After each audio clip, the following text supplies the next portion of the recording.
சாதாரணமா உங்க மொழியில சொல்லணும்னா, 2 ஸ்டாஃபுக்கு நடுவுல பிரச்சனைன்னா அந்த கேம்பஸோட மேனேஜருக்கு போவீங்க. 2 கேம்பஸ் மேனேஜருக்கு நடுவுல பிரச்சனைன்னா அந்த கண்ட்ரியோட ஹெட் கிட்ட போவீங்க.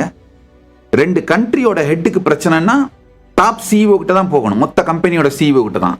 இது 2 கண்ட்ரியோட ஹெட்டுக்கு நடுவுல இருக்க பிரச்சனை. பிரம்மாவுக்கும் விஷ்ணுவுக்கும் இருக்கிற பிரச்சனை. மீண்டும் ஒரு முறை கதவை திற, காற்று வரட்டும்.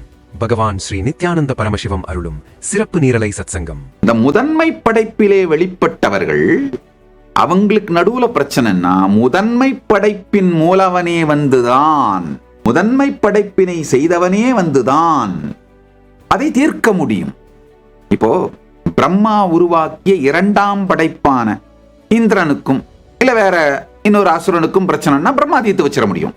இல்ல விஷ்ணு ஸ்திதி பண்ணுகின்ற அவருக்கு கீழே இருக்கிற 2ஆம் படைப்பான அவருக்கு கீழே இருக்கவங்களை யாருக்கு நடுவில் பிரச்சனைனா அவர் தீர்த்து வச்சிட முடியும். இங்க முதல் படைப்பிலே வெளிப்படுத்தப்பட்ட பிரம்ம விஷ்ணுக்களுக்கு நடுவிலே பிரச்சனை அப்படின்னும் போது முதல் படைப்பின் மூலவன் தான் தீர்த்து வைக்க முடியும். அதுதான் அருணாச்சல புராணத்தின் அடிப்படை.